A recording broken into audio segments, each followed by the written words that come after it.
In one of my previous videos, I did a challenge run of Devil May Cry 2, where I wanted to see if it was at all possible to beat the entire game without using firearms. The reason for this was at the time of Devil May Cry 2's release, the game was criticized quite a bit on its lack of difficulty, with one of the reasons for this lack of difficulty was with the guns being way too overpowered. The entire game was a cakewalk if you just shot at everything, and it made melee attacks feel absolutely worthless. So, what if we tried this guns-only gameplay in a different Devil May Cry game? And that's the challenge for today's video. I want to see if it's possible to beat Devil May Cry 1 with only guns. How much of the game can you beat with just guns, and how hard will it be? Well, that's what I intend to find out. So before we start, let's go over the rules of the challenge first. For Rule 1, we have to use guns for as long as the game allows. All enemies need to be killed with guns. Now for rule number 2, we are going to be playing on normal difficulty, as I think it's pretty balanced and a fair challenge for this kind of game. Now that the rules are out of the way, let's get right into it. Now mission 1 starts as soon as we enter the castle. Once we enter, the entrance closes behind us and we're forced to go deeper inside. Now, one of the doors is locked and requires a key, but the other one requires orbs to open. So to get those, we just jump on top of the horse statue and we get the required orbs we need to unlock the door. We run up some stairs and jump through a hole in the ceiling and find a marionette holding the key we need to get through the locked door. As soon as we try to leave, this happens.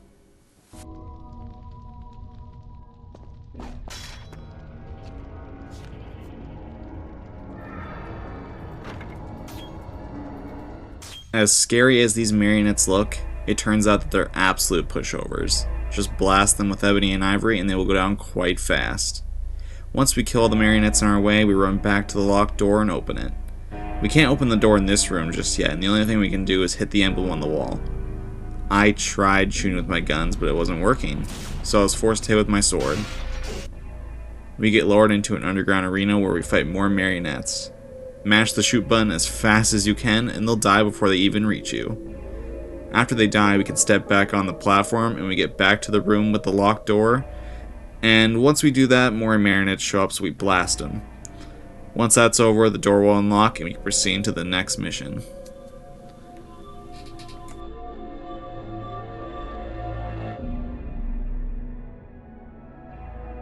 In Mission 2, we fight more marionettes until we get a new sword called Alistair, which may seem pointless at first as we're only using guns, but Alistair actually gives us the ability to double trigger, which increases our gun damage. In the room next to where we got Alistair is a library, where we can find a key in a very scary looking painting and a sawed-off shotgun hidden on a table. This thing destroys marionettes with ease, and is overall a pretty awesome and reliable gun. Expect me to be using this thing a lot. Now that we have the shotgun and key, we run back to where we came from and use the key on a locked door that we passed by earlier. Now we're in an area with a fountain and a lion statue that's surrounded by some mystical energy of some sort. We can't do anything with this yet, so we jump to the door on the second floor. In the next room, we take down more marionettes and we find a gold sarcophagus that needs to be moved. Again, you have to hit it with your sword. Guns do not move it. Once we drop down, we find the Staff of Judgment right in front of us. Once we take it, we run back out the door, and as we try to leave, we encounter a new enemy.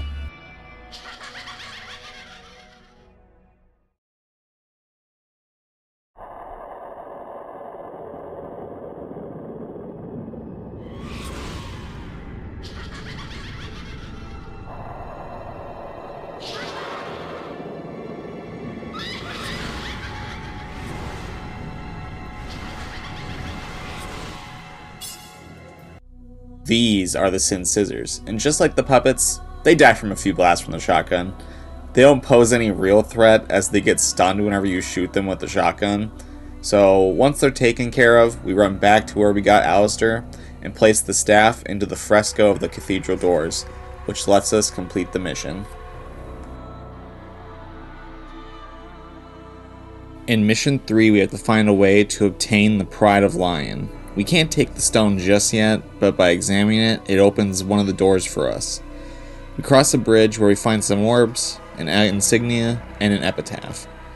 As we run back, we're struck by lightning, which makes the bridge collapse and causes us to fall into the water below. Down here, we have to fight a new enemy called the Sargasso. One shot from the shotgun takes them out, and we step onto the portal, which brings us back to the bridge. Once we get back to the cathedral, we're able to take the Pride of Lion, and as soon as we take it, we have to fight the first boss of the game, the Phantom. This fight isn't too bad. Just jump on top of him and blast him with the shotgun while double triggered. It does pretty good damage against him, and to get double trigger back, just taunt him while hiding behind the pillars in the room and repeat the process over and over until you beat him.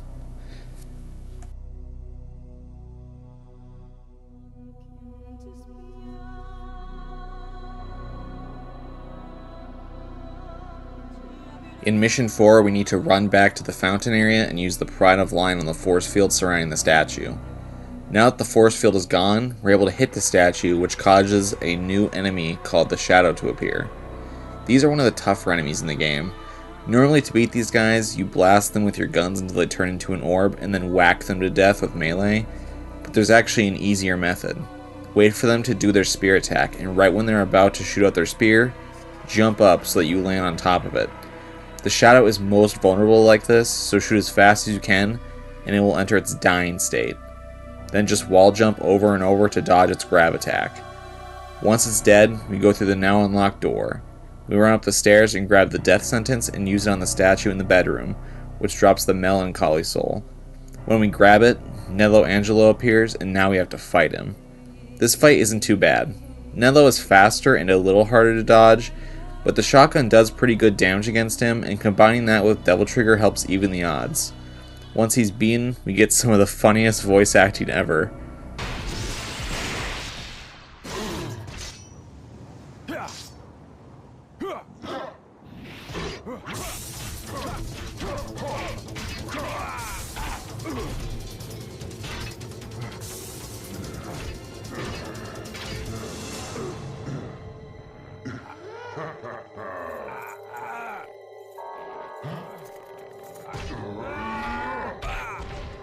And now we head into Mission 5, and in this mission we have to run as fast as we can back to the bottom of the stairwell and use the Melancholy Soul to unlock the door before the timer runs out. We first have to fight a Shadow, so we bait his spear attack and blast it into oblivion. We run back to the stairwell and jump to the bottom and unlock the door, which completes Mission 5. Mission 6 is only notable for two things. One of them being the Beelzebub enemies, which die in one hit from a shotgun blast, and another new enemy, which is the Death Scissors. This guy is more of an endurance test than a challenge. It took forever just shooting him over and over. Normally these guys are pretty easy to beat by just spamming Helmbreaker, but it took a long time even with the shotgun.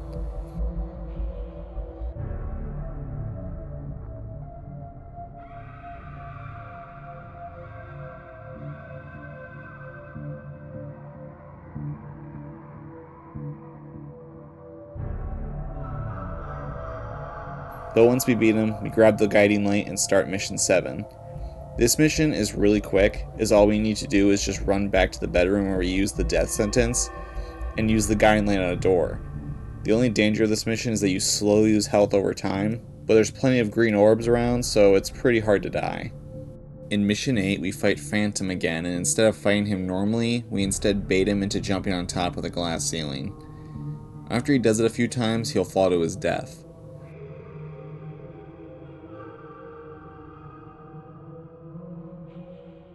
Next, we grab the Trident and drop down to a room where we find the best gun in the game, the grenade gun. This beast of a gun obliterates everything in its path, and is probably the best gun in the game. It's even more powerful when you cancel its animations with a dodge roll, and is a very overpowered weapon when you take advantage of this. In this same room is a lever that needs to be destroyed with melee. I tried shooting it, but all it does is just make the lever move a bit, which I honestly find kind of funny. Next, we use the Trident on some machinery to raise a gate, which lets us leave the castle and start Mission 9. We have to fight two new enemies. One is just a new puppet enemy, and the others are the Blades, both of which don't stand a chance against the grenade gun. We also get the new melee weapon, Ifrit, and it needs to be used to light a brazier to unlock a door. The most noteworthy thing about this mission is the boss fight with Griffin, as instead of getting close to attack, he instead launches a ton of projectiles at you. Ebony and Ivory, or the grenade launcher, are pretty good against him. Something else you can do is just simply light the brazier in this area and just run through the door to skip the boss fight entirely. Mission 10 has nothing worth talking about. Just follow the small white orb to get through the canyon of mist and blast anything that gets in the way. Mission 11 starts off with one of the toughest enemies in the game. The death scythes are no joke. Not only do they have a lot of health and take forever to kill with guns, but they launch you into the air multiple times to try and hit you. I didn't feel like fighting it, so I just ran away like a coward. We also get to fight Nello Angelo again, but the only difference in this fight is that he has more health, so it isn't hard. Mission 12 introduces swimming levels, which are not only super easy, but also insanely short, so they're basically pointless. One thing that absolutely sucks is that we're forced to fight a death scythe on the ship, which took forever.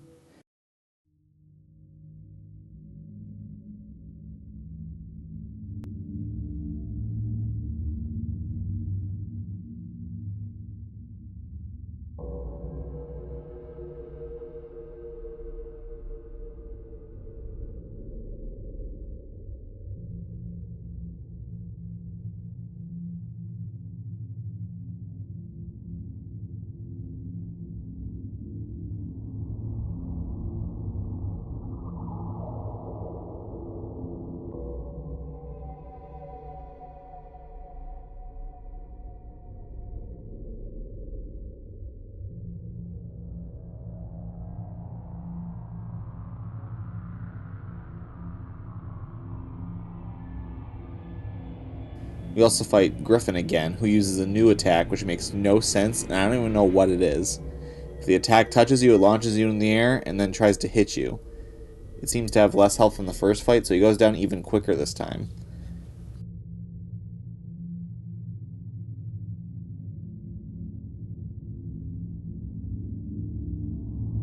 Mission 13 is just a swimming level, so it's not worth discussing.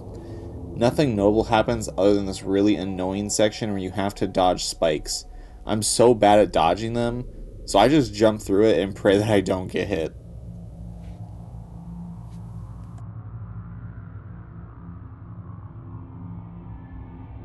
In Mission 15, we have to unlock the Colosseum doors with a pair of lances. These lances can be found inside a small dungeon past one of the shielded doors on the side of the Colosseum. In here, we have to dodge some spikes and kill a few demons, but once we get the lances, we unlock the door to the Colosseum and fight Griffin for the third and final time. Just like every other fight with Griffin, this battle is easy. He has more health than the other fights with him, but his health just goes down too fast with the grenade gun and Ebony and Ivory.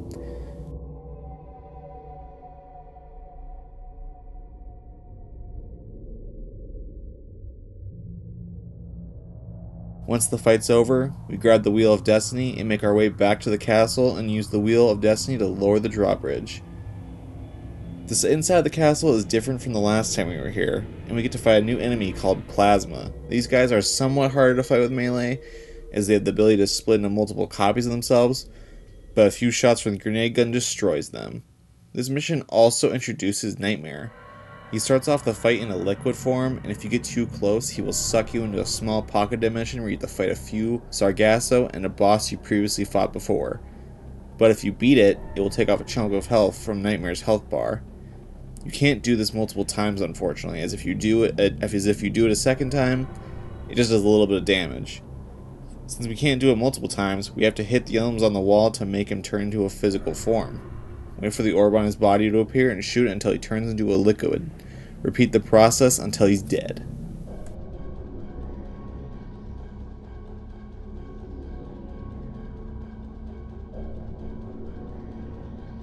Mission 17 is pretty quick. All we do is run around and do some item collecting. One of the puzzles requires hitting a fireball with our sword.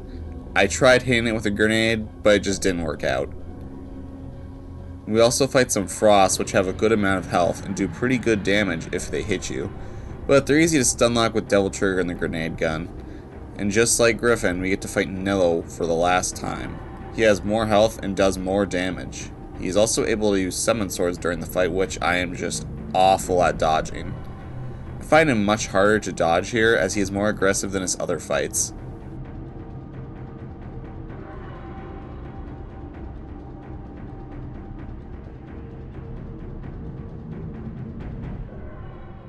Once we beat him, we get the Sparta Sword, which is pointless, and start Mission 18. Here we do some pointless swimming sections and fight Nightmare again, which is the same as his previous fight. In Mission 19, when we grab the Philosopher's Stone, we have to fight nobodies. When I first played Devil May Cry, I thought that these were some of the most annoying assholes I've ever dealt with in a video game. They would constantly dodge my attacks, hit me with their annoying eyeballs, and sap away my devil trigger. That was until I used the grenade gun, which absolutely decimates them. In Mission 20, we fight Nightmare one more time. He has more health and does more damage, and once his health is low enough, Trish decides to be a dick and shoot lightning at us during the fight. Once Nightmare's health reaches 0, he gains some more back, and he goes into a desperation mode of sorts where he shoots lasers constantly. But once we beat him, we get some stellar voice acting and continue to Mission 21.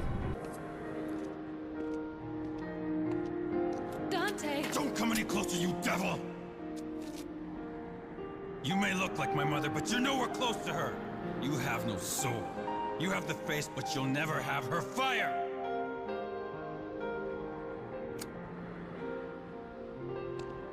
Mission 21 is really easy. We kill some nobodies, kill some plasmas, hit more emblems with our sword, and do some awful platforming until we get to the final boss. The first fight with Mundus is more like Space Harrier, where you need to dodge projectiles and shoot down his shields to do damage. It's really easy and pretty hard to die. In the second fight, you're supposed to devil trigger him with your sword, but since we can't do that, we instead just shoot him, which takes forever. It's not a hard fight, it just takes a very long time.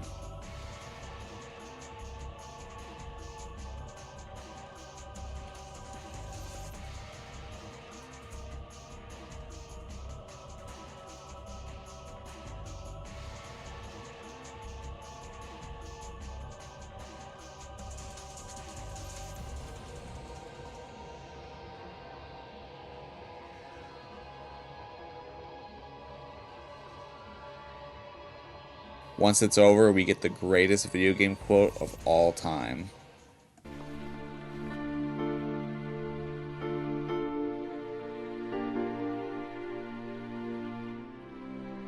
My mother risked her life for me, and now you too.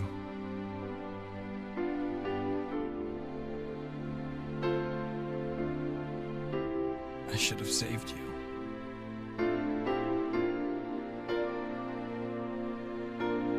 I should have been the one to fill your dark soul with light!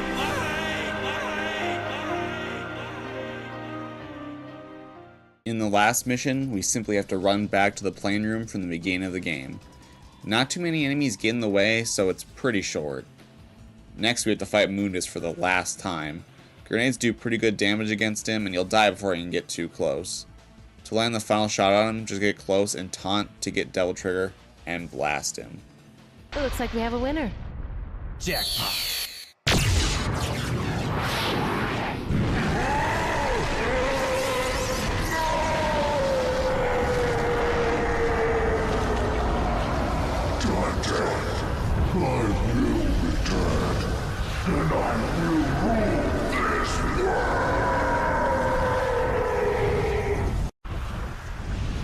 Goodbye.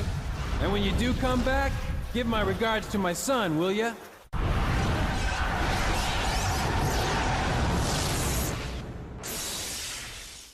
For even more randomness, we have to ride a plane through a cave to escape. You're supposed to shoot stalactites and all that, but since I had so much health, I just crashed through everything and made it through it just fine.